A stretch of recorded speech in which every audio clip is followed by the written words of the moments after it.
Hi, everyone.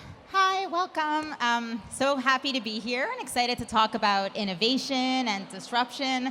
So before we get into it, I figured if you can each tell us a bit about yourselves and your brand.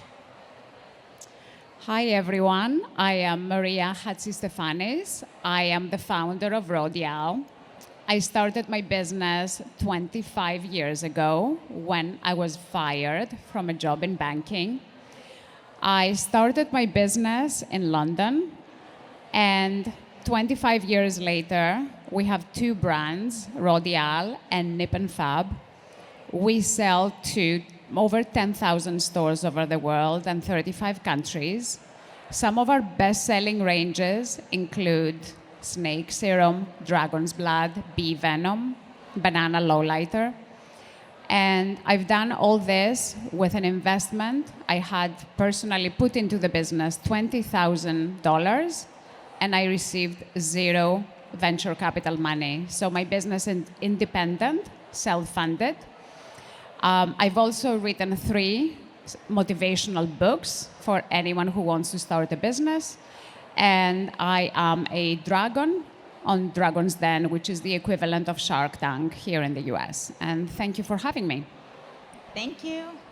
My name is Alexa Cahill. I am the global president of KIKI de MONTPARNASSE, a women's luxury, lingerie, and sexual wellness brand. I started my journey in fashion 22 years ago. Most notably, I was at Zimmermann for 15 years. I launched the brand in the Northern Hemisphere. I heard the word no quite a lot. No one really cared about the brand. I cared about it. And I was extremely lucky to have 2 founders that were women really supporting me and believing in me and me believing in their brand. It was recently valuated at $1.2 billion. Which is the only Australian brand that has ever done that. So I'm very proud of that experience. I'm looking to apply that same formula at KIKI and turn it into a global legacy. Matt. Good morning, everyone. It's a pleasure to be up here amongst these rock star women, representing a snack food brand that I started 7 years ago called RIND.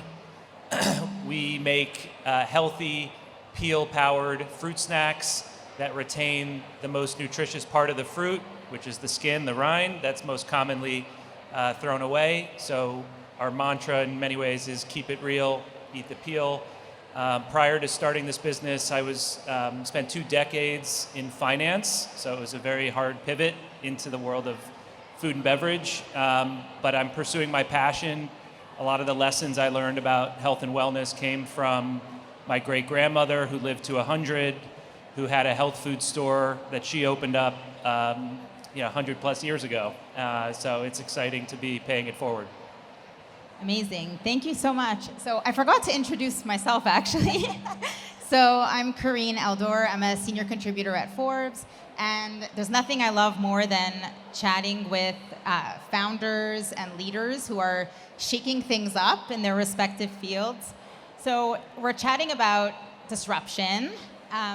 But before, I feel like that's a term that's being used a lot these days, kind of a buzzword. So what does disruption mean to each of you? If you can talk about, what it means to you and why it's important. Oh yeah, me, I'm sorry. So disruption to me is about being a pioneer, not being afraid to upset the norm. I strongly believe that while it's good to pay attention to the competition and to be aware of what's happening in the world of whatever it is that you're selling, but don't be afraid to do what you want to do and carry through on that vision. Don't let others sway you away when you feel it in your gut. A lot of it is gut instinct, right? Being a disruptor, and in the sexual wellness space, within fashion, our brand right now is the only one doing that. And so for me and for the brand, we're okay with that. We're okay with the slow and steady wins the race, because having done some sort of disruption throughout all my career, believe it or not, 20 years ago, people didn't really want swim in big retail chain boxes. The whole sexual wellness space, I feel so strongly about it. It's sex. So for me, that's disruption. Yeah, and I love the word, I love following your gut and intuition. So if that's something we can also double click on, like how do you each follow your gut while you're disrupting and revolutionizing? For me, disruption and innovation is three things. The first thing is creating a product that your customer actually wants. Number two is doing it in a way that is better than the other brands. And number three, it's creating a product that sparks those conversations at the water cooler point that make a product go viral. I'm going to give you an example. So it was year 5. We were just about trying to launch our first anti-aging serum. I received a box from the lab with a little bottle, and I tried it. The anti-aging serum felt amazing. We wanted to create a product that was an alternative to Botox, so it felt great. I look on the packaging, and the designers put a white bottle with the word anti-aging serum. And I look at it and say to my team, how are we going to launch an anti-aging serum in a world of companies with big advertising budgets? We're not going to go anywhere. So I take a look at the ingredients, and one of the ingredients related to viper venom. So I say to my team, why don't we call it snake serum? And they thought, oh my God, you're going to take us out of business. This is crazy. But we went with it. We had nothing to lose. And so we created a black bottle. We took it to a photo shoot. We took snakes and created a press release we sent all over the world. And suddenly, this one product, our snake serum by Rodial, it became viral. We started going from a few dozens of orders to going to thousands. And for me, taking that risk at the point that we had zero advertising budget, for me, that was the disruption, because we solved the problem.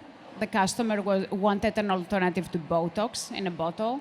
We did it better than others, and we created a name that sparked those water cooler conversations. Was when you got a bit of pushback, like when people said maybe not, how did you know to follow your gut and take that risk? We were so small. We were privately owned, no external funding. So unless I took that risk, I don't think that the business would have grown the way it has. It definitely paid off. So it's a great lesson. I would just say to the disruption and innovation question, to me it's fairly straightforward. It's differentiation. If you're not doing something different, you won't be memorable. And I think so many founders tend to be caught up on being the best in their category. And I think the true disruptors don't think about an existing category. They're not trying to be number one. They're trying to be the only.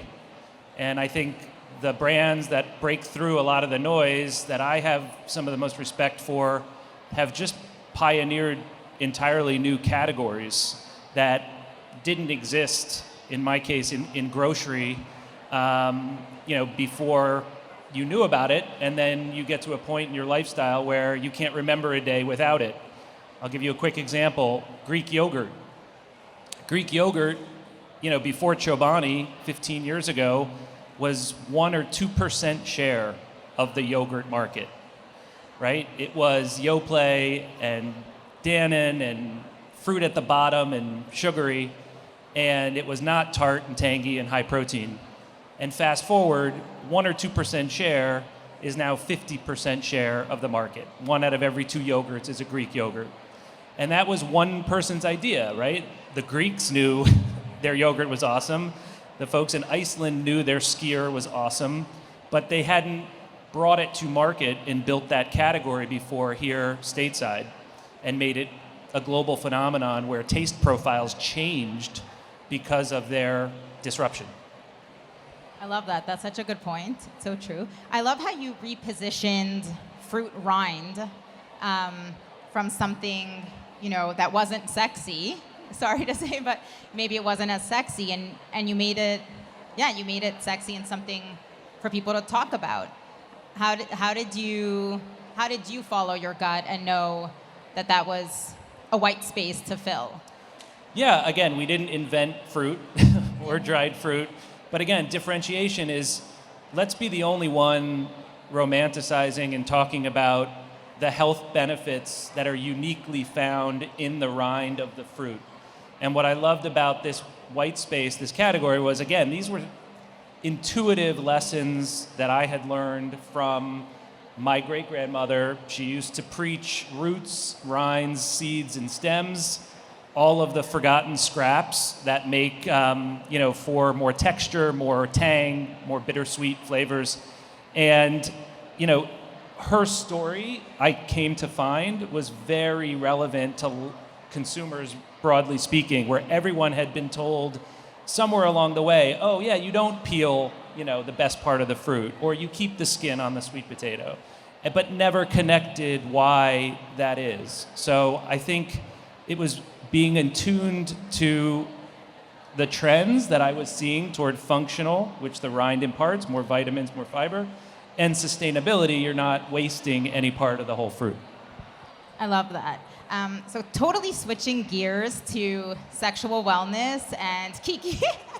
Fruits are sexy, but so is sexual wellness. And KIKI de MONTPARNASSE. And, I love how you're getting people to, as a fashion luxury brand, getting people talking about the importance of sexual wellness and being intimate with yourself. So what are some ways that the brand is doing that? So most recently, we partnered with Dr. Amir Marashi, who is a renowned vaginal rejuvenation surgeon. And he started his career working with women who were victims of genital mutilation. And he invented a gel called Saray. Most lubricants are made for the pleasure of males. This was made for the intention, for the pleasure of women. And we partnered with him in a voyage kit that we rolled out on our own website during Masturbation May. It was one of our most successful, on Meta, of all places, campaigns that we've ever had. And secondly, we rolled it out to Saks Fifth Avenue, who is a pioneer with us in this space, the only department store doing that. And most recently, it's in every room at the Surf Lodge in Montauk for all summer. So it's one of the things that we really felt strongly about, which was completely different. We went to our fashion partners who are premier in their space and wanted to really put this kit together. With the kit, it's the gel, it's one of our tools. We call them tools, not toys. That's very important because they are tools for loving yourself. I think that's super important because it is about loving yourself, sexual wellness. It's the most important thing, and there are so many benefits, health benefits to loving yourself. So this kit represents that with the gel, the tool. It has one of our undergarments that are called French lessons. So you can have the lessons and it's in a beautiful passport kit, so you can travel with it wherever you go. So that was one of the things that we did most recently. I love that. Diving deeper into disruption and being innovative, how do you, feel free to jump in, all three of you, but an important part about being innovative is always staying ahead of the curve, staying ahead of the 8 ball. How do you recommend someone do that? For me, it's very important to be real with who your customer is and stay close to the DNA of the brand, stay on your lane. I remember a few years ago, a lot of you may remember, it was very trendy, the color millennial pink. And every brand that launched any type of beauty product was using this millennial pink. And we were working to launch our Bee Venom range, which is bright yellow. I had a panic attack that we are launching a product which I believed in the product, but it was bright yellow. It had a bold statement in a world that was swimming in millennial pink. And at that point, we just sat down with my team and decided we are going to do what feels right for the brand. We may feel out of non-trendy right now, but I'm creating a product that I want it to be available in the next 5, 10, 20 years. I'm not creating something that's going to be trending now. And at that point, I unfollowed every single beauty brand on my feed just because I was having second thoughts and I was doubting myself. And after that point, I became who I am. And I feel it's truly important to be true to your DNA, follow your own instincts, and do not follow your trends. And that is the only way that you will be creating trends. I love that. To the same question, I would just say be relentlessly curious and open-minded to find inspiration everywhere, not just in your core field. I believe that, I refuse to grow up. So what keeps me young, and I have 3 little kids, is seeing what they're into, right? They're consumers of the future. It's an ascendant generation, and not being that parent that's like, back in my day, whatever, but saying, what are you into? Like, it's cringe-worthy. They would say cringe or don't be desp or whatever, Dad. But I want to know. And so being very curious and open-minded across generations, across categories, there'll be those sort of creative unlocks that can help guide new product development, new inspiration. One quick point to that about RIND is one of the cross currents the brand, the product has benefited from is the rise of just craft cocktails as theater, where you'd be served in this town $20 cocktail, and it wasn't as much about the liquid, it was about the spectacular garnish, like a crispy Persian lime that had been artfully dehydrated on the end of your glass. I was finding more and more of my friends when we'd go out were just enjoying that as like a snack, as a chip. And they wanted a punch in the face flavor-wise of blood orange or bright citrus or sour. And the liquid was good too, but you can't drink a Negroni all day at work. So, but to snack on, orange chips or kiwi chips was sort of, wow, there's nothing like that out there. I love that. I would say always be a little afraid, right? Just because if you're not afraid, great risk gives great reward. So if you're not feeling that little fear in your belly, question yourself in the right way. Meaning ask yourself the question, don't question yourself, if that makes sense. So just for me, if I'm thinking, okay, this is making me nervous in a good way, not anxious, that I'm onto something, we're onto something, and to really follow that.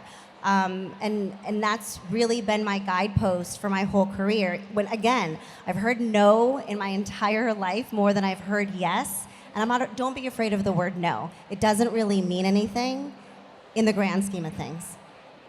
Yes, I absolutely agree with that. And Maria, I love what you said also about just thinking about the long game, not being, a big part of disruption is being in tune with trends, but also not being caught up in what everyone else is doing, because you have to think about the long game, and blocking out the noise also, which is so hard to do today for sure.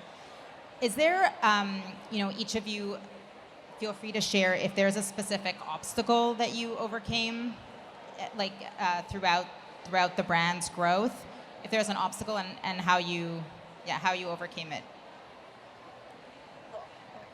I've only been with this brand for 6 months. However, when I inherited the brand, it was a mess, for lack of a better word. And so I was scared that I couldn't do it. I was thinking, okay, there's no way I could do this. And then I utilized that, and I just said, no, I can do this. I know how to do this. I can fix this, and I'm going to fix it brick by brick. So I spent 6 months working very, very closely with the existing members of the team, and hearing them out in their different divisions, what they were nervous about, what they wanted for the brand, and every single person on the team said to me, I love this brand, I love this brand, I want to be a part of this brand. And so it was their love for the brand that really gave me the motivation to say, okay, I've got this, I can clean this up, and we're going to go. I love that. I'd like to share a Chinese proverb that says, as you walk the way appears. And for me, this is the whole disruption process. And one of the examples I can share with you is the creation of banana lowlighter, which is one of our viral products. It became viral during the pandemic when everyone was in front of the cameras and wanted an under-eye brightener. But no one knows that this product was launched 10 years ago, and it practically failed year after year. We changed the name. It was called Yellow Highlighter. We changed the formula 5 times. I had the vision for the product and the innovation, but it took me a good 8 years to make it what it is today. So I feel for me the obstacle is sometimes entrepreneurs can be they want perfection, and they delay launching something until it's at the perfect stage. And for me, as I say, walk the way, and the way will appear, and then you'll get there. I like that a lot. I don't have a Chinese proverb to match. That was as eloquent as it gets. But I would say when you're an entrepreneur and you're willing something into existence that didn't happen before, every single day, every single minute is going to be an obstacle. There is no path.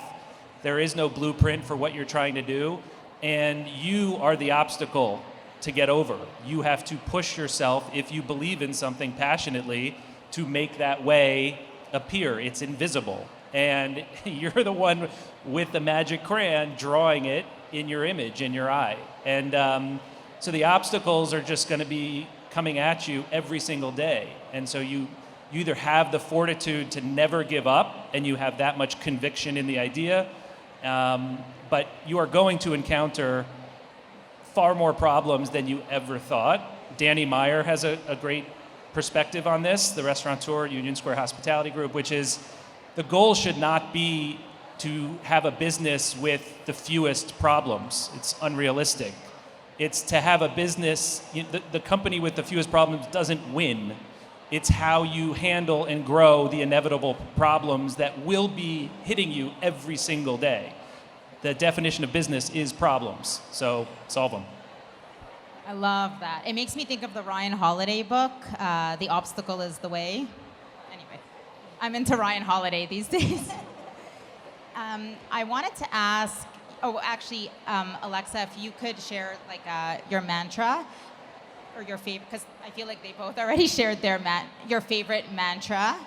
And yeah, we only have like a minute left. Favorite mantra for the brand or for myself? Oh, yourself. Sorry. Well, because they both shared their. Oh my gosh. I think I got it from my mom. Don't ever do anything half-ass. Love it. Yeah. And I'm going to squeeze in one more question, because I would want to know, if I were a founder and an aspiring entrepreneur, and I was on Shark Tank, Dragon's Den, and I'm pitching my business to you, Maria, what spark do you look for as one of the dragons? First of all, I look for a combination of creativity and business sense. It's very important to have both. And I'm also looking to find people like me 25 years ago. I'm looking for someone who starts a business because they have a passion. I'm looking for people who are bootstrapping their business. If someone comes to me and says, I'm on my 5th round of fundraising, I have zero money in the bank, and I give you 1% for $500,000, I'm out already. So I'm just looking for people like me, genuine entrepreneurs who are doing it not to sell in a couple of years and start the next company. I'm looking for people who are there to stay for the long while. I love that. I was going to say one quick piece of advice that I found helpful along the way is be prepared to act before you have all the information, right? You will never have all the information, and that is a crutch that will get in the way of you taking small risks every day. If you say, well, I'm just not quite ready, or the product is in beta, or whatever it is, whether it's software, food, bring imperfect into the world and you will get feedback. But through that process is, how you ultimately disrupt and get to success. Very true, yeah. Thank you so much. I feel like I need to rewatch and write down all those notes. So thank you so much. Thank you. Thank you. Thank you.